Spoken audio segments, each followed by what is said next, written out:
سیدنا عمر رضی اللہ عنہ سے روایت ہے، فرماتے ہیں ایک دن ہم رسول اللہ صلی اللہ علیہ وسلم کی خدمت میں بیٹھے تھے کہ اچانک ایک شخص نمودار ہوا جس کا لباس انتہائی سفید اور بال سخت سیاہ تھے۔ اس پر سفر کے آثار دکھائی نہ دیتے تھے، ہم میں سے کوئی اسے پہچانتا بھی نہ تھا۔ وہ آیا اور نبی کریم صلی اللہ علیہ وسلم کے قریب اس طرح بیٹھا کہ اس نے اپنے گھٹنے آپ صلی اللہ علیہ وسلم کے گھٹنوں کے ساتھ ملا دیے اور اپنے ہاتھ اپنی یا آپ صلی اللہ علیہ وسلم کی رانوں پر رکھ دیے اور کہا، اے محمد صلی اللہ علیہ وسلم، مجھے اسلام کے بارے میں بتائیے کہ اسلام کیا ہے۔ رسول اللہ صلی اللہ علیہ وسلم نے فرمایا، اسلام یہ ہے کہ تو گواہی دے کہ اللہ تعالیٰ کے سوا کوئی سچا معبود نہیں، اور یہ کہ محمد صلی اللہ علیہ وسلم اللہ تعالیٰ کے رسول ہیں، نماز ادا کرے، زکوٰۃ دے، رمضان کے روزے رکھے، اور استطاعت ہو یعنی طاقت ہو تو بیت اللہ کا حج کرے۔ اس نے کہا، آپ نے سچ فرمایا۔ حضرت عمر رضی اللہ عنہ کہتے ہیں، ہمیں تعجب ہوا کہ خود سوال کرتا ہے اور خود ہی جواب کی تصدیق کرتا ہے۔ پھر اس نے کہا، مجھے ایمان کے بارے میں بتائیے کہ ایمان کسے کہتے ہیں۔ آپ نے فرمایا، ایمان یہ ہے کہ تو اللہ تعالیٰ پر، فرشتوں پر، اس کی نازل کردہ کتابوں پر، اس کے رسولوں پر، آخرت پر اور اچھی بری تقدیر پر ایمان رکھے۔ اس نے کہا، آپ نے بالکل درست فرمایا۔ پھر اس نے کہا، احسان کے بارے میں بتائیے کہ احسان کسے کہتے ہیں۔ آپ نے فرمایا، احسان یہ ہے کہ تو اللہ تعالیٰ کی عبادت یوں کرے کہ گویا اسے تو دیکھ رہا ہے، اور اگر یہ مقام حاصل نہ ہو تو کم از کم یہ خیال رہے کہ وہ تجھے دیکھ رہا ہے اگرچہ تم نہیں دیکھ رہے۔ پھر اس نے کہا کہ مجھے قیامت کے بارے میں بتائیے کہ قیامت کب آئے گی۔ آپ نے فرمایا، اس کے متعلق میرا علم تمہارے علم سے زیادہ نہیں۔ اس نے کہا، تو پھر اس کی نشانیاں ہی بتلا دیں۔ آپ صلی اللہ علیہ وسلم نے فرمایا کہ اس کی نشانیاں یہ ہیں کہ لونڈی اپنے آقا کو جننے لگیں گی، اور تم ننگے پاؤں، ننگے جسم، تنگ دست بکریوں کے چرواہوں کو دیکھو گے کہ وہ عمارتوں کی تعمیر میں حد سے تجاوز کرنے لگیں گے۔ اس کے بعد وہ سائل چلا گیا۔ کچھ وقت گزرنے کے بعد آپ صلی اللہ علیہ وسلم نے فرمایا، عمر جانتے ہو یہ سائل، یہ سوال کرنے والا کون تھا؟ میں یعنی عمر نے کہا، اللہ تعالیٰ اور اس کا رسول ہی بہتر جانتے ہیں۔ آپ نے فرمایا، یہ جبرائیل تھے جو تمہیں تمہارا دین سکھانے آئے تھے۔ 40 حدیث نمبر 2، صحیح مسلم حدیث نمبر 8۔ یہ حدیث اہل علم کے یہاں حدیث جبرائیل اور ام السنہ کے نام سے معروف ہے۔ حضرت جبرائیل رسول اللہ صلی اللہ علیہ وسلم کی خدمت میں انسانی صورت میں تشریف لائے اور انہوں نے آپ سے چند سوالات کے جوابات دریافت کیے تھے۔ فرشتوں کا انسانی صورت میں آنا یہ کوئی عجیب بات نہیں ہے، اللہ تبارک تعالیٰ جسے جو شکل چاہے عنایت کرتے۔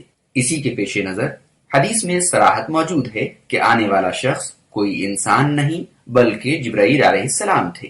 کتب حدیث کے مطالعے سے پتہ لگتا ہے کہ حضرت صلی اللہ علیہ وسلم کی خدمت میں حضرت جبرائیل علیہ السلام عام طور پر حضرت دحیہ کلبی رضی اللہ عنہ کی صورت میں تشریف لایا کرتے تھے۔ غزوہ بدر، حنین اور خندق وغیرہ میں صحابہ اکرام رضوان اللہ علیہ مجمعین کی مدد کے لیے فرشتوں کا انسانی صورت میں آنا ثابت ہے۔ حضرت مریم علیہ السلام کے پاس بھی جبرائیل علیہ السلام انسانی صورت میں آئے تھے۔ اسی طرح حضرت ابراہیم علیہ السلام کے یہاں بھی فرشتوں کا انسانی صورت میں آنے کا تذکرہ قرآن کریم میں موجود ہے۔ وضع کفیہ علی فخذیہ، اس جملے پر غور کیجیے۔ بظاہر اس کا معنی یہ ہے کہ آنے والے جبرائیل علیہ السلام نے اپنی ہتھیلیاں اپنی رانوں پر رکھ لی، جس طرح ایک مؤدب شاگرد اپنے استاذ کے سامنے ادب و احترام سے بیٹھتا ہے۔ لیکن مسند احمد جلد 1 صفحہ 319 کی روایت میں صراحت ہے کہ اس نے بیٹھتے وقت اپنے ہاتھ اپنی رانوں پر رکھنے کے بجائے نبی کریم صلی اللہ علیہ وسلم کی رانوں پر رکھے تھے۔ شاید اس سے ناظرین و سامعین کو مکمل طور پر اپنی طرف متوجہ کرنا مقصود ہو تاکہ وہ ساری گفتگو اچھی طرح سماعت کریں۔ واللہ اعلم۔ پہلا سوال، سائل نے نبی کریم صلی اللہ علیہ وسلم کی محفل میں صحابہ اکرام رضوان اللہ علیہ مجمعین کے معمول کے برعکس، اس کے خلاف جو کیفیت، جو طریقہ اختیار کر کے سب کو اپنی طرف متوجہ کر لینے کے بعد کہا کہ مجھے اسلام کے بارے میں بتائیے، تو آپ نے اس سوال کے جواب میں اسلام کے 5 بنیادی ارکان ذکر فرمائے۔ نمبر 1، اللہ تعالیٰ کی توحید اور رسول اللہ صلی اللہ علیہ وسلم کی رسالت کا اقرار۔ نمبر 2، اقامت صلاۃ یعنی نماز قائم کرنا۔ نمبر 3، ادائیگی زکوٰۃ کو ادا کرنا۔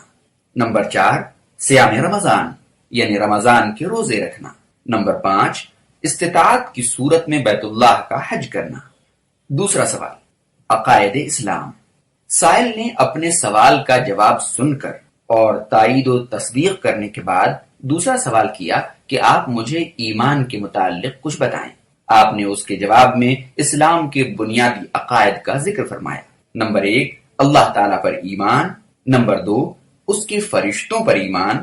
نمبر 3، اس کی نازل کردہ کتابوں پر ایمان۔ نمبر 4، اس کے بھیجے ہوئے رسولوں پر ایمان۔ نمبر 5، آخرت پر ایمان۔ نمبر 6، اچھی بری تقدیر پر ایمان، کہ اگر میرے ساتھ اچھا ہوتا ہے تب بھی میں اپنے رب کا شکر گزار رہوں گا، لیکن اگر کوئی تکلیف پہنچتی ہے تب بھی اپنے رب کی طرف لوٹوں گا، نہ کہ ناک منہ چڑھاؤں گا، غصہ ہوں گا، اپنے رب کا انکار کر دوں گا۔ تقدیر کی اچھائی پہ اکثر لوگ ایمان رکھتے ہیں، لیکن جب برا وقت آتا ہے تو اپنے رب کی طرف لوٹنے کے بجائے اکثر نہ جانے کیا کیا حرکتیں اور کیا کیا کن کن جگہوں سے، کن کن دروں سے، کن کن آستانوں سے اپنا رشتہ جوڑنے لگتے ہیں۔ یہ بھی تقدیر کا انکار ہی تو ہے۔ اسلام اور ایمان۔ اسلام اور ایمان 2 علیحدہ اصطلاحیں ہیں، بالعموم یہ دونوں لفظ ایک دوسرے کی جگہ ہم معنی استعمال ہوتے ہیں۔ تیسرا سوال، احسان۔ احسان کا لفظی معنی ہے کسی چیز کو خوبصورت اور عمدہ بنانا، یا کسی کام کو عمدگی سے کرنا، یا کسی کے ساتھ اچھا سلوک کرنا۔ حدیث میں مطلب یہ ہے کہ انسان جب اللہ تعالیٰ کی عبادت کرے تو یہ تصور کرنا چاہیے کہ میں خود اپنے مالک کو دیکھ رہا ہوں، لیکن اگر خلوص کا یہ مرتبہ حاصل نہ ہو تو کم از کم اتنا تصور تو ضرور ہو کہ میں اپنے مالک و خالق کی نظروں میں ہوں اور وہ مجھے دیکھ رہا ہے۔ اعمال کو احسان یعنی عمدگی اور بہتری سے سر انجام دینا انتہائی ضروری ہے۔ سورۃ الملک میں ہے، الذی خلق الموت والحیات لیبلوکم ایکم احسن عملا۔ سورہ ملک، سورت نمبر 67، آیت نمبر 2۔ اللہ تعالیٰ نے موت و حیات کو اس لیے پیدا کی کہ وہ تم کو آزمائے کہ تم میں سے کون بہتر عمل کرتا ہے۔ اسی لیے حضرت صلی اللہ علیہ وسلم بھی حسن عبادت کی توفیق کی دعا فرمایا کرتے تھے، رب اعینی علی ذکرک و شکرک و حسن عبادتک۔ اے میرے رب، مجھے اپنا ذکر و شکر کرنے اور حسن عبادت کی توفیق عطا فرما۔ سنن ابی داؤد حدیث نمبر 1522، سنن نسائی حدیث نمبر 1304۔ قرآن کریم اور احادیث مبارکہ میں والدین اور پڑوسیوں کے ساتھ احسان کرنے یعنی حسن سلوک کی ہدایت دی گئی ہے۔ حضرت ابو یعلیٰ شداد بن اوس رضی اللہ عنہ سے مروی ہے، حضرت صلی اللہ علیہ وسلم نے فرمایا، بے شک اللہ تعالیٰ نے ہر ایک کے ساتھ احسان یعنی حسن سلوک کا حکم دیا ہے۔ چوتھا سوال، قیامت کب آئے گی؟ سائل نے چوتھا سوال یہ کیا کہ آپ مجھے قیامت کے متعلق بتائیں کہ کب آئے گی۔ آپ نے فرمایا، مل مسئول عنہا بأعلم من السائل۔ جس سے یہ سوال کیا جا رہا ہے وہ پوچھنے والے سے زیادہ علم نہیں رکھتا، یعنی قیامت کا علم نہ ہونے کے بارے میں اور تم دونوں برابر ہیں، کیونکہ اللہ تعالیٰ نے قیامت کے متعلق کسی کو نہیں بتایا کہ کب آئے گی۔ اس کا علم صرف اور صرف اللہ تعالیٰ ہی کو ہے، جیسا کہ قرآن مجید میں ہے، ان اللہ عندہ علم الساعہ۔ سورہ لقمان، سورت نمبر 31، آیت نمبر 34۔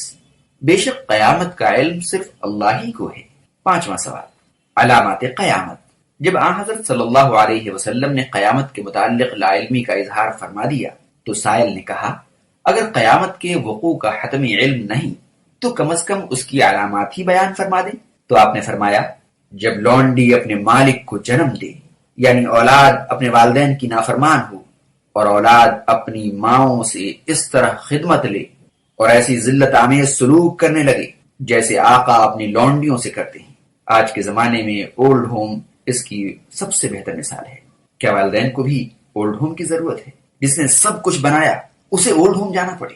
افسوس صد افسوس، جہاں ضرورت ہے وہاں تو بات سمجھ میں آتی، لیکن یہاں تو خاندان کا خاندان پوری دنیا میں چلے جائیے، افسوسناک حد تک اس برائی میں ملوث ہے۔ ایک کارڈ بھیج دیا اور اپنے دل کو خوش کر لیا۔ محبت کے ڈیز نہیں، دن نہیں ہوتے، ہر لمحہ محبت کیا جاتا ہے۔ اس کا ایک دوسرا مفہوم یہ بھی ہو سکتا ہے کہ قیامت کے قریب غلاموں کی کثرت ہو جائے گی۔ کوئی شخص کسی عورت کو لونڈی کی حیثیت سے خریدے گا جو در حقیقت اس کی ماں ہوگی، اور وہ دونوں اس حقیقت سے لا علم ہوں گے۔ لیکن ایک مفہوم جو آج ہمارے سامنے ہے کہ اپنی ہی اولاد، اپنے ہی والدین اس طرح کی حرکتوں میں ملوث پائے جاتے ہیں۔ یہ پورن انڈسٹری شرمناک حد تک زبان گنگ ہے، کیا کہے، لیکن قیامت بہت قریب ہے، کیونکہ وہ ساری نشانیاں اب ہمارے سامنے۔ سروگیسی کو بھی بعض حضرات نے اس حدیث کے ذیل میں رکھا ہے۔ حضرت صلی اللہ علیہ وسلم نے قرب قیامت کی دوسری علامت یہ بیان فرمائی کہ تم ننگے پاؤں، ننگے بدن، مفلس و قلاش چرواہوں کو بلند و بالا عمارتیں کھڑی کرتے دیکھو گے، یعنی دولت کی ریل پیل ہوگی اور عمارتیں بنانا ہی شرف و عزت ٹھہرے گا۔ مسند احمد میں اسی حدیث کی ایک دوسری سند سے مروی روایت میں ہے، آپ صلی اللہ علیہ وسلم سے پوچھا گیا، یا رسول اللہ، اس سے کون لوگ مراد ہیں؟ تو آپ نے فرمایا، العرب، کہ اس سے عرب لوگ مراد ہیں۔